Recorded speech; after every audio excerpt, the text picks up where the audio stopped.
जय श्री कृष्ण भक्तों। शनिवार की व्रत कथा। एक समय स्वर्गलोक में सबसे बड़ा कौन है के प्रश्न पर 9 ग्रहों में वाद विवाद हो गया। विवाद इतना बढ़ा कि परस्पर भयंकर युद्ध की स्थिति बन गई। निर्णय के लिए सभी देवता देवराज इंद्र के पास पहुँचे और बोले, हे देवराज, आपको निर्णय करना होगा कि हम में से सबसे बड़ा कौन है। देवताओं का प्रश्न सुनकर देवराज इंद्र उलझन में पड़ गए। इंद्र बोले, मैं इस प्रश्न का उत्तर देने में असमर्थ हूँ। हम सभी पृथ्वीलोक के उज्जयिनी नगरी के राजा विक्रमादित्य के पास चलते हैं। देवराज इंद्र सभी ग्रह देवता उज्जयिनी नगरी पहुँचे। महल में पहुंचकर जब देवताओं ने उनसे प्रश्न पूछा तो राजा विक्रमादित्य भी कुछ देर के लिए परेशान उठे, क्योंकि सभी देवता अपनी अपनी शक्तियों के कारण महान थे। किसी को भी छोटा या बड़ा कह देने से उनके क्रोध के प्रकोप से भयंकर हानि पहुंच सकती थी।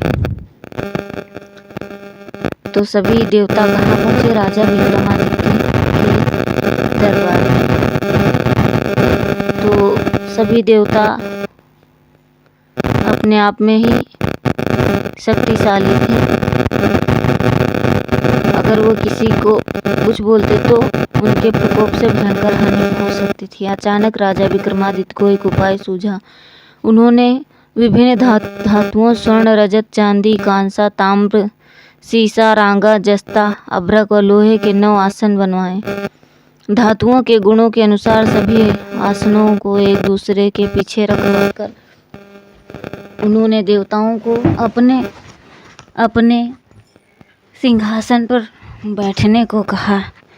देवताओं के बैठने के बाद राजा विक्रमादित्य ने कहा, आपका निर्णय तो स्वयं हो गया है। जो सबसे पहले सिंहासन पर विराजमान है वही सबसे बड़ा है।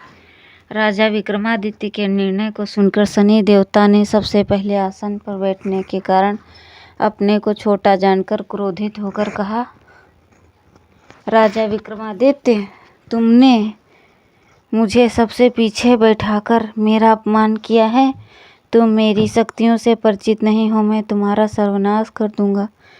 शनि ने कहा, सूर्य एक राशि पर 1 महीने, चंद्रमा 2.25 महीना, मंगल 1.5 महीना, बुध और शुक्र 1 महीना, बृहस्पति 13 महीने रहते हैं, लेकिन मैं किसी राशि पर 7.5 वर्ष 7.5 तक रहता हूँ।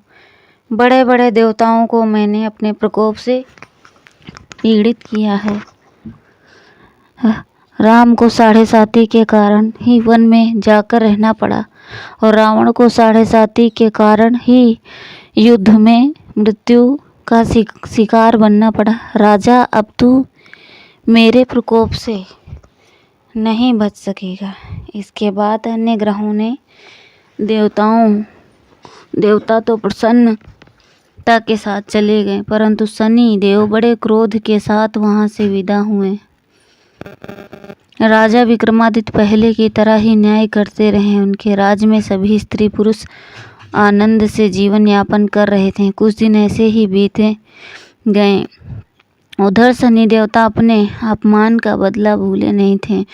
विक्रमादित्य से बदला लेने के लिए एक दिन शनिदेव ने घोड़े के व्यापारी का रूप धारण किया और बहुत से घोड़ों के साथ उज्जयिनी नगरी पहुँचे। राजा विक्रमादित्य ने राज्य में किसी घोड़े के व्यापारी के आने का समाचार सुना तो वो अपने अश्वपाल को कुछ घोड़े खरीदने के लिए भेजा। घोड़े बहुत कीमती थी। अश्वपाल ने जब वापस लौटकर इस संबंध में बताया तो राजा विक्रमादित्य ने स्वयं आकर एक सुंदर व शक्तिशाली घोड़े को पसंद किया। घोड़े की चाल देखने के लिए राजा उस घोड़े पर सवार हुए तो घोड़ा बिजली की गति से दौड़ पड़ा।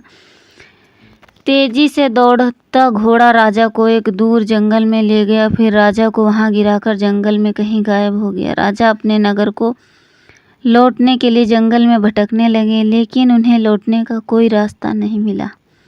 राजा को भूख प्यास लग गई। बहुत घूमने पर उसे एक चरवाहा मिला। राजा ने उसे पानी मांगा। पानी पीकर राजा ने उस चरवाहे को अपनी अंगूठी दे दी। फिर उसमें से रास्ता पूछकर वह जंगल से निकलकर पास के नगर पहुंचा। राजा ने एक सेठ की दुकान पर बैठकर कुछ देर आराम किया। उस सेठ ने राजा से बातचीत की तो राजा ने उसे बताया कि उज्जैनी नगरी से आया हूँ। राजा के कुछ देर दुकान पर बैठने से सेठ जी की बहुत बिक्री हुई। सेठ ने राजा को बहुत भाग्यवान समझा और खुश होकर उसे अपने घर भोजन के लिए ले गया। सेठ के घर में सोने का एक हार खूंटी पर लटका हुआ था। राजा को उस कमरे में छोड़कर सेठ कुछ देर के लिए बाहर गया। तभी एक आश्चर्यजनक घटना घटी। राजा के देखते देखते सोने का हार खूंटी से निकल गई। सेठ ने कमरे में लौटकर देखा तो हार गायब। चोरी का संदेह राजा पर ही किया क्योंकि उसे कमरे में राजा ही अकेला बैठा था। सेठ ने अपने नौकरों से कहा, इस परदेसी को रस्सियों से बांधकर नगर के राजा के पास ले चलो। राजा ने विक्रमादित्य से हार के बारे में पूछा तो उसने बताया कि उसे देखते ही देखते खूंटी से हार निकल गया था। इस पर राजा ने क्रोधित होकर चोरी करने के अपराध में विक्रमादित्य के हाथ पांव काटने का आदेश दे दिया। राजा विक्रमादित्य के हाथ पांव काटकर उसे नगर की सड़क पर छोड़ दिया गया। कुछ दिन बाद एक तेली उसे उठाकर अपने घर ले आया और उसे अपने कोल्हू पर बैठाकर राजा आवाज देकर बैलों को हाँकता रहता। इस तरह तेली का बैल चलता रहा और राजा को भोजन मिलता रहा। शनि के प्रकोप की 7.5 पूरी होने पर वर्षा ऋतु प्रारंभ हुई। राजा विक्रमादित्य एक रात मेघ मल्हार गा रहा था कि तभी नगर के राजा की लड़की राजकुमारी मोहिनी रथ पर सवार उस तेली के घर के पास से गुजरी। उसने मेघ मल्हार सुना तो उसे बहुत अच्छा लगा और दासी को भेजकर गाने वाले को बुला लाने के लिए कहा। दासी ने लौटकर राजकुमारी को अपंग राजा के बारे में सब कुछ बता दिया। राजकुमारी उसके मेघ मल्हार से बहुत मोहित हुई था। उसने सब कुछ जानकर भी अपंग राजा से विवाह करने का निश्चय किया। राजकुमारी ने अपने माता पिता से जब यह बात कही तो वे हैरान रह गए। रानी ने मोहिनी को समझाया, बेटी तेरे भाग्य में तो किसी राजा की रानी होना लिखा, फिर तू उस अपंग से विवाह करके अपने पांव पर कुल्हाड़ी क्यों मार रही हो। राजकुमारी ने अपनी जिद नहीं छोड़ी। अपनी जिद पूरी करने के लिए उसे भोजन करना छोड़ दिया और प्राण त्याग देने का निश्चय किया। आखिर राजा रानी को विवश होकर अपंग विक्रमादित्य से अपनी राजकुमारी का विवाह करना पड़ा। विवाह के बाद राजा विक्रमादित्य और राजकुमारी तेली के घर में रहने लगे। उस रात स्वप्न में शनिदेव ने राजा से कहा, तुमने मेरा प्रकोप देख लिया, मैंने तुम्हें अपमान का दंड दिया। राजा ने शनिदेव से क्षमा करने को कहा और प्रार्थना की, हे शनिदेव, आपने जितना दुख मुझे दिया है अन्य किसी को ना दें। शनिदेव ने कुछ सोचकर कहा, राजा मैं तुम्हारी प्रार्थना स्वीकार करता हूँ। जो कोई स्त्री पुरुष मेरी पूजा करेगा, शनिवार को व्रत करके मेरी व्रत कथा सुनेगा, उस पर मेरी अनुकंपा बनी रहेगी। प्रातःकाल राजा विक्रमादित्य की नींद खुली तो अपने हाथ पांव देखकर राजा को बहुत खुशी हुई। उसने मन ही मन शनिदेव को प्रणाम किया। राजकुमारी भी राजा के हाथ पांव सही सलामत देखकर आश्चर्य में डूब गई।